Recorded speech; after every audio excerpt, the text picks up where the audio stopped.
श्री गणेशाय नमः। श्रीमद् भागवत गीता।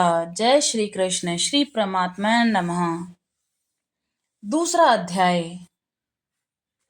संजय बोले कि पूर्वोक्त प्रकार से करुणा करके व्याप्त और आंसुओं से पूर्ण और व्याकुल नेत्रों वाले शोक युक्त अर्जुन के प्रति भगवान मधुसूदन ने यह वचन कहा कि हे अर्जुन, तुमको इस विषम स्थल में यह ज्ञान किस हेतु प्राप्त हुआ? क्योंकि ये न तो श्रेष्ठ पुरुषों से आचरण किया गया और न ही स्वर्ग को देने वाला है और न ही कीर्ति को करने वाला है। इसलिए हे अर्जुन, नपुंसकता को मत प्राप्त हो और यह तेरे योग्य नहीं है। हे परम तप, तुच्छ हृदय की दुर्बलता को त्याग कर युद्ध के लिए खड़ा हो। तब अर्जुन बोले कि हे मधुसूदन, मैं रणभूमि में भीष्म पितामह और द्रोणाचार्य के प्रति किस प्रकार बाणों से युद्ध करूंगा? क्योंकि हे हरिसूदन, वे दोनों ही पूजनीय हैं। इसलिए इन महानुभाव गुरुजनों को न मारकर इस लोक में भिक्षा का अन्न भी भोगना कल्याणकारक समझता हूँ। क्योंकि गुरुजनों को मारकर भी इस लोक में रुधिर से सने हुए अर्थ काम रूप भोगों को ही तो भोगूंगा। और हम लोग यह नहीं चाहते कि हमारे लिए क्या करना, हम ये भी नहीं जानते कि हमारे लिए क्या करना श्रेष्ठ है, और यह भी नहीं जानते कि हम जीतेंगे या हमको वे जीतेंगे जिनको मारकर हम जीना भी नहीं चाहते। वे ही धृतराष्ट्र के पुत्र हमारे सामने खड़े हैं। इसलिए कायरता पूर्ण रूप दोष करके उपहत हुए स्वभाव वाला और धर्म के विषय में मोहित हुआ मैं आपको पूछता हूँ, जो कुछ निश्चय किया हुआ कल्याणकारक साधन हो वह मेरे लिए कहिए। क्योंकि मैं आपका शिष्य हूँ, इसलिए आपके शरण हुए मेरे को शिक्षा दीजिए। क्योंकि भूमि में निष्कंटक धन धान्य संपन्न राज्य को और देवताओं के स्वामीपन को प्राप्त होकर भी मैं उस उपाय को नहीं देखता जो कि मेरी इंद्रियों के सुखाने वाले शोक को दूर कर सके। संजय बोले कि हे राजन, निद्रा को जीतने वाले अर्जुन अंतर्यामी श्री कृष्ण महाराज के प्रति इस प्रकार कहकर फिर श्री गोविंद भगवान से युद्ध नहीं करूंगा ऐसे स्पष्ट कहकर चुप हो गए। उसके उपरांत हे भरतवंशी धृतराष्ट्र, अंतर्यामी श्री कृष्ण महाराज ने दोनों सेनाओं के बीच में उस शोकयुक्त अर्जुन को हंसते हुए यह वचन कहे। हे अर्जुन, तू न शोक करने के योग्यों के लिए शोक करता है और न पंडितों के से वचनों को कहता है, परंतु पंडित जन जिनके प्राण चले गए हैं उनके लिए और जिनके प्राण नहीं गए हैं उनके लिए भी शोक नहीं करते हैं। क्योंकि आत्मा नित्य है, इसलिए शोक करना अयुक्त है। वास्तव में न तो ऐसा ही है कि मैं किसी काल में नहीं था, अथवा तू नहीं था, अथवा ये राजा लोग नहीं थे, और ऐसा नहीं, और न ही ऐसा है कि इससे आगे भी हम सब नहीं रहेंगे। किंतु जैसे जीवात्मा की इस देह में कुमार युवा और वृद्धावस्था होती है, वैसे ही अन्य शरीर की प्राप्ति होती है। इस विषय में धीर पुरुष नहीं मोहित होता है, अर्थात जैसे कुमार युवा और जरावस्था स्वरूप स्थूल शरीर का विकार अज्ञान से आत्मा में भासता है, वैसे ही एक शरीर से दूसरे शरीर को प्राप्त होना रूप सूक्ष्म शरीर का विकार भी अज्ञान से ही आत्मा में भासता है। इसलिए तत्व को जानने वाला धीर पुरुष इस विषय में नहीं मोहित होता। हे कुंती पुत्र, सर्दी गर्मी और सुख दुख को देने वाले इंद्रिय और विषयों के संयोग तो क्षणभंगुर और अनित्य हैं। इसलिए हे भरतवंशी अर्जुन, उनको तू सहन कर, क्योंकि हे पुरुष श्रेष्ठ, दुख सुख को समान समझने वाले जिस धीर पुरुष को इंद्रियों के विषय व्याकुल नहीं कर सकते, मोक्ष के लिए योग्य होता है।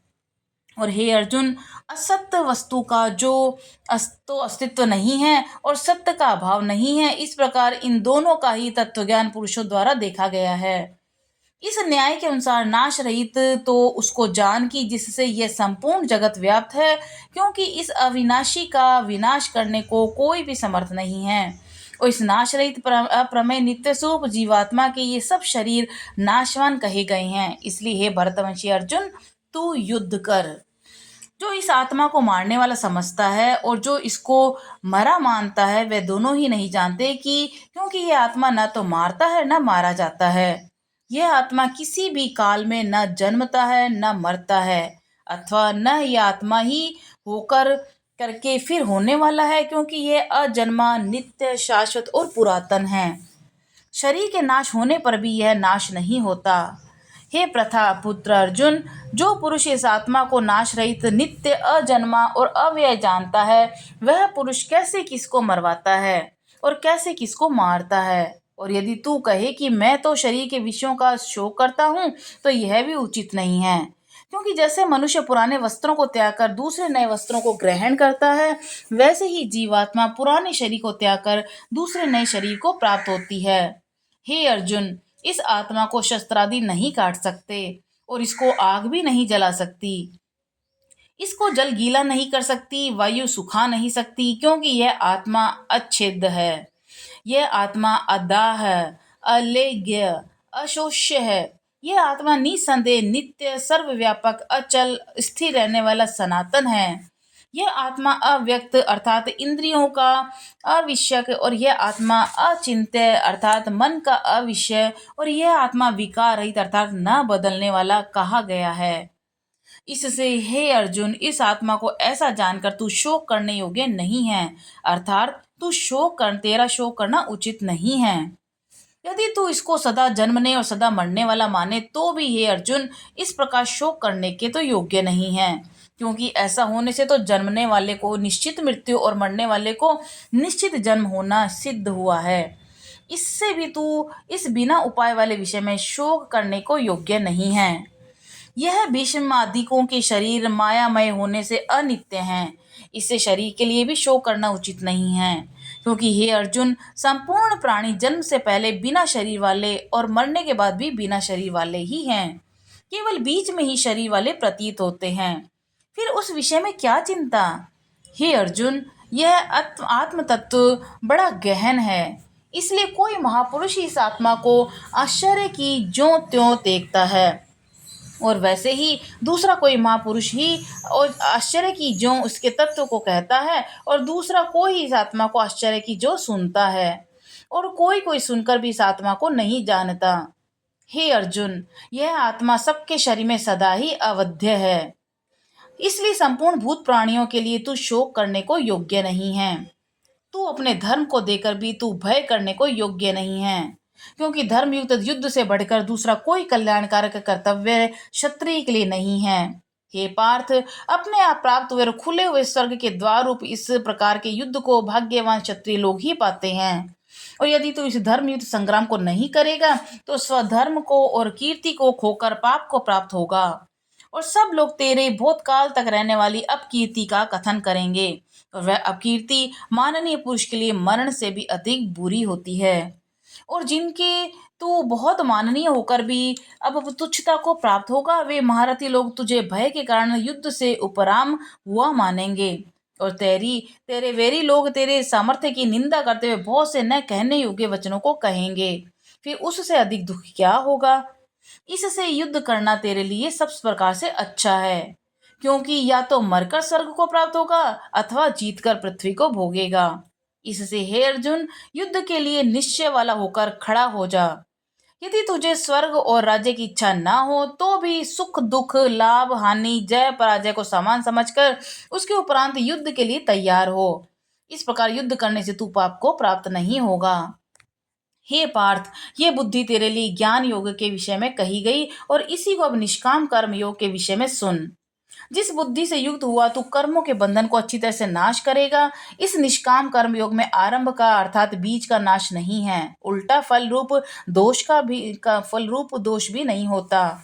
इसलिए इस निष्काम कर्म योग रूप धर्म का थोड़ा भी साधन जन्म मृत्यु रूप महान भय से उद्धार कर देता है।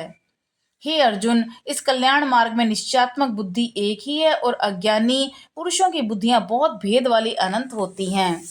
हे अर्जुन, जो सकामी पुरुष केवल फल श्रुति में प्रीति रखने वाला, स्वर्ग को परम श्रेष्ठ मानने वाला, इससे बढ़कर और कुछ नहीं है, ऐसे कहने वाले हैं, वे अविवेक जन्म रूप कर्म फल को देने वाली और भोग तथा ऐश्वर्य की प्राप्ति के लिए बहुत सी क्रियाओं के विस्तार वाली इस प्रकार की जिस दिखाऊ शोभायुक्त वाणी को कहते हैं, उस वाणी द्वारा हरे हुए चित्त वाले और भोग और ऐश्वर्य में आसक्ति वाले उन पुरुषों के अंतःकरण में निश्चयात्मक बुद्धि नहीं होती। हे अर्जुन, सब वेद तीनों गुणों के कार्य रूप संसार को विषय करने वाले अर्थात प्रकाश करने वाले हैं। इसलिए तू असंसारी अर्थात निष्कामी और सुख दुख आदि द्वंद्वों से रहित नित्य वस्तु में स्थित तथा योग और क्षेम को न चाहने वाला आत्मपरायण हो जा, क्योंकि मनुष्य का सब ओर से परिपूर्ण जलाशय के पास प्राप्त होने पर छोटे जलाशय में जितना प्रयोजन रहता है, अच्छी प्रकार ब्रह्मा को जानने वाले ब्राह्मण को भी सब वेदों में उतना ही प्रयोजन रहता है। अर्थात जैसे बड़े जलाशय के प्राप्त हो जाने पर जल के लिए छोटे जलाशयों की आवश्यकता नहीं रहती, वैसे ही ब्रह्मानंद की प्राप्ति होने पर आनंद के लिए वेदों की आवश्यकता नहीं होती। इससे तेरा कर्म करने में ही अधिकार होए, फल में नहीं, और तू कर्मों के फल की वासना वाला भी मत हो, तथा तेरी कर्म में न करने में भी प्रीति नहीं हो। हे धनंजय, आसक्ति को त्याग कर तथा सिद्धि और असिद्धि में समान बुद्धि वाला होकर योग में स्थित हुआ कर्मों को कर, और ये समत्व भाव ही योग नाम से कहा जाता है। इस समत्व रूप बुद्धि योग से सकाम कर्म अत्यंत तुच्छ है, इसलिए हे धनंजय, समत्व बुद्धि योग का आश्रय ग्रहण कर, क्योंकि फल की वासना वाले अत्यंत दीन हैं। समत्व बुद्धि युक्त पुरुष पुण्य पाप दोनों को इस लोक में ही त्याग देता है, अर्थात उसमें लिपायमान नहीं होता। इससे समत्व बुद्धि योग के लिए ही चेष्टा कर, और ये समत्व बुद्धि रूप योग ही कर्मों में चतुरता है, अर्थात कर्म बंधन से छूटने का उपाय है। क्योंकि बुद्धि योग युक्त ज्ञानी जन कर्मों से उत्पन्न होने वाले फल को त्याग कर जन्म रूप बंधन से छूटे हुए निर्दोष अर्थात अमृतमय परम पद को प्राप्त होते हैं। हे अर्जुन, जिस काल में तेरी बुद्धि मोह रूप दलदल को बिल्कुल तर जाएगी, तब तू सुनने योग्य और सुने हुए को वैराग्य प्राप्त होता है। जब तेरी अनेक प्रकार के सिद्धांतों को सुनने से विचलित हुई बुद्धि परमात्मा के स्वरूप में अचल और स्थिर ठहर जाएगी, तब तू समत्व रूप योग को प्राप्त होगा। इस प्रकार भगवान के वचनों को सुनकर अर्जुन ने पूछा, हे केशव, समाधि में स्थित हुए स्थिर बुद्धि वाले पुरुष का क्या लक्षण है, और स्थिर बुद्धि पुरुष कैसे बोलता है, कैसे बैठता है और कैसे चलता है। उसके उपरांत श्री कृष्ण महाराज बोले कि हे अर्जुन, जिस काल में यह पुरुष मन में स्थित संपूर्ण कामनाओं को त्याग देता है, उस काल में आत्मा से ही आत्मा में संतुष्ट हुआ स्थिर बुद्धि वाला कहा जाता है। तथा दुखों की प्राप्ति में उद्वेग रहित मन जिसका सुखों की प्राप्ति में दूर हो गई है, और स्पृहा आदि जिसकी नष्ट हो गए हैं, राग भय और क्रोध जिसके, ऐसा मुनि स्थिर बुद्धि कहा जाता है। जो पुरुष सर्वत स्नेह रहित हुआ, उन शुभ और अशुभ वस्तुओं को प्राप्त होकर न प्रसन्न होता है, न द्वेष करता है, उसकी बुद्धि स्थिर होती है। और कछुआ अपने अंगों को जैसे समेट लेता है, वैसे यह पुरुष जब सब ओर से अपनी इंद्रियों के विषयों से समेट लेता है, तब उसकी बुद्धि स्थिर होती है। यद्यपि इंद्रियों के द्वारा विषयों को न ग्रहण करने वाला पुरुष के भी केवल विषय तो निवृत्त हो जाते हैं, परंतु राग नहीं निवृत्त होते, और इस प्रकार इस पुरुष का तो राग भी परमात्मा को साक्षात करके निवृत्त हो जाता है। और हे अर्जुन, जिससे कि यत्न करते हुए बुद्धिमान पुरुष के भी मन को यह प्रमथन स्वभाव वाली इंद्रियां बलात् हर लेती हैं। इसलिए मनुष्य को चाहिए कि उन संपूर्ण इंद्रियों को वश में करके समाहित चित्त हुआ मेरे परायण स्थित होवे, क्योंकि जिस पुरुष की इंद्रियां वश में होती हैं, उसकी ही बुद्धि स्थिर होती है।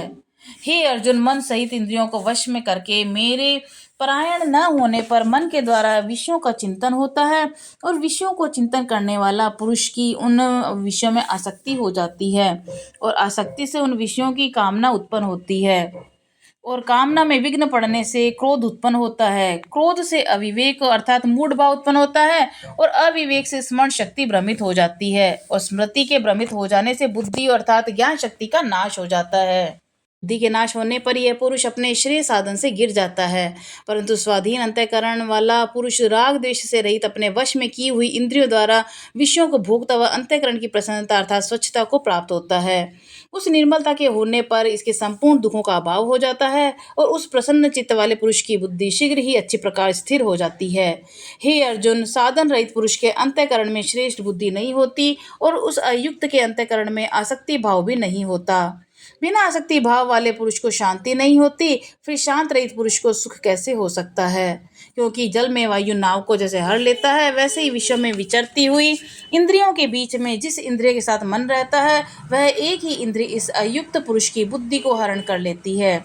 इसे हे महाभाव, जिस पुरुष की इंद्रियां सब प्रकार इंद्रियों के विषयों से वश में की हुई होती है, उसकी बुद्धि स्थिर होती है। और हे अर्जुन, संपूर्ण भूत प्राणियों के लिए जो रात्रि है, उस नित्य शुद्ध बोध स्वरूप परमानंद में भगवत को प्राप्त हुआ योगी पुरुष जागता है, और जिस नाशवान क्षण भंगुर सांसारिक सुख में सब भूत प्राणी जागते हैं, तत्व को जानने वाले मुनि के लिए वह रात्रि है। जैसे सब ओर से परिपूर्ण अचल प्रतिष्ठा वाले समुद्र के प्रति नाना नदियों के जल उसको चलायमान न करते हुए समा जाते हैं, हैं, वैसे ही उस स्थिर बुद्धि वाले पुरुष के प्रति संपूर्ण भोग किसी भी प्रकार का विकार उत्पन्न किए बिना समा जाते हैं। वह पुरुष परम शांति को प्राप्त होता है, न कि भोगों को चाहने वाला। क्योंकि जो पुरुष संपूर्ण कामनाओं को त्याग कर ममता रहित और अहंकार रहित स्पृहा रहित हुआ बरतता है, वह शांति को प्राप्त होता है। हे अर्जुन, यह ब्रह्मा को प्राप्त हुए पुरुष की स्थिति है। इसको प्राप्त होकर मोहित नहीं होता है और अंत काल में भी इस निष्ठा में स्थित होकर ब्रह्मानंद को प्राप्त हो जाता है। इति श्रीमद्भागवत गीता उपनिषद और ब्रह्म विद्या तथा योग शास्त्र विषयक श्री कृष्ण और अर्जुन के संवाद में शास्त्र योग नामक दूसरा अध्याय। जय श्री कृष्ण।